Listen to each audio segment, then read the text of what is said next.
All right, another short and sweet little video for you guys here. I did a video the other day where I had cute defense running in the background, and I was talking about some of the great technological advances that we might see in consoles for the next year, particularly through CES.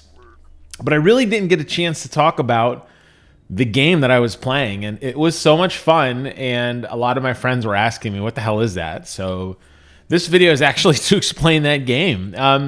One of the really cool things about StarCraft II is the massive modding community that still exists. It's a very dated game, but there are some really, really cool modders out there who have come up with some really fun ideas. And this is definitely one that I have been playing quite a bit of lately. It's really a good time kill game. I'm sure if you were significantly better at real-time strategy, you would do significantly better than I do. But I enjoy it. There's something therapeutic to these types of games. This particular one is a play on tower defense. This mode in particular is 50 waves. So in the bottom left-hand corner of the map, you'll see enemies start spawning, and they just circle around clockwise until 500 appear. That count is in the top left corner, by the way. At 500, you lose, game over. So it's up to you to defeat enemies at a rapid enough pace such that you can get the infamous 50th wave done and beat the game. I'm sure somebody's done it, definitely not me. This game does support multiple players.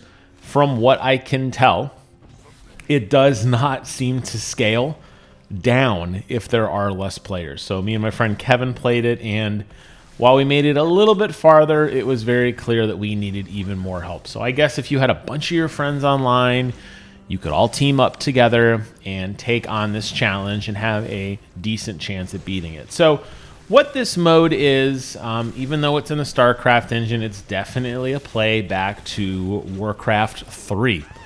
Long before World of Warcraft, yes. Warcraft actually was a real-time strategy.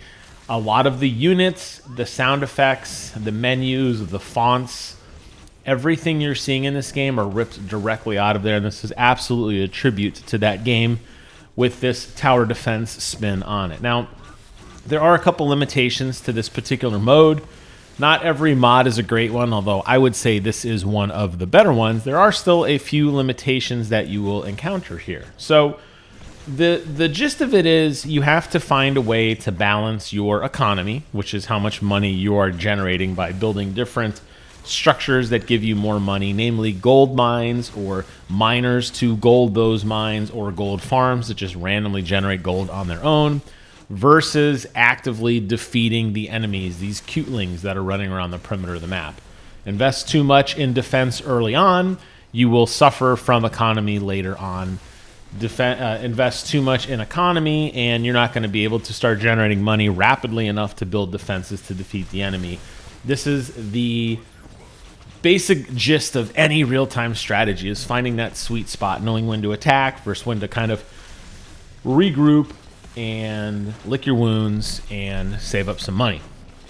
So the trade-off with this, though, unfortunately, is in this particular mode, any of the buildings that you built across the bottom. So in the bottom right-hand corner, there's 3 buildings I can select from. You see me constantly mousing over all 3 of them. I can only build any one of those 3, assuming I have the money. As soon as I do, all 3 slots are re-rolled. So if there's 2 things I really want, I have to pick the one I really want, because as soon as I pick it, all 3 are gone. And you don't know what you're going to get. They could be heroes, which are very, very powerful units that will level up and become stronger over time. They can be traditional units, which you see I have a couple archers and a couple warriors just standing out in the field kind of attacking.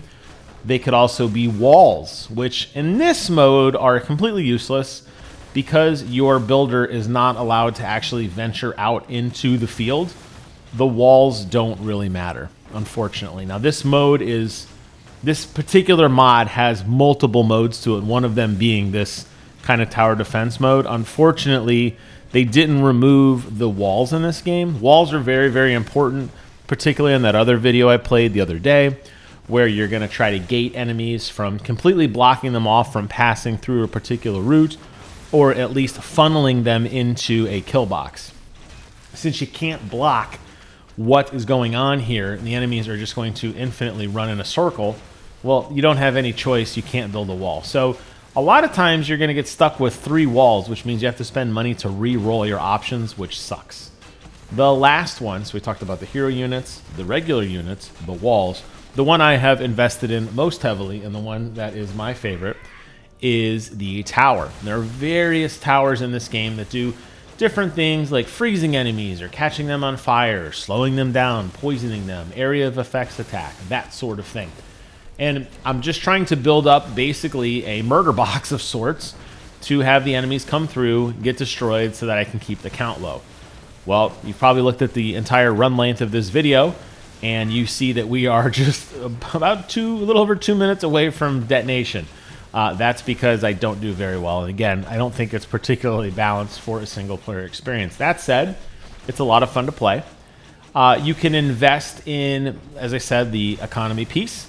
You could invest in individual units, or you can invest in upgrading units, which is a really, really nice thing as well.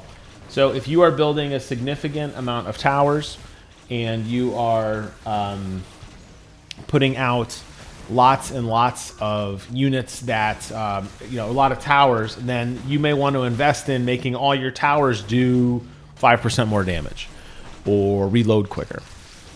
Same as inverse if you have a lot of troops. So in a game like this, you really want to focus in on one specific type of thing so that you're maximizing the amount of upgrade potential your character gets, which honestly makes a lot of sense if you think about it, because you don't want to spread out too thin. Now, you do have to have some diversity in units.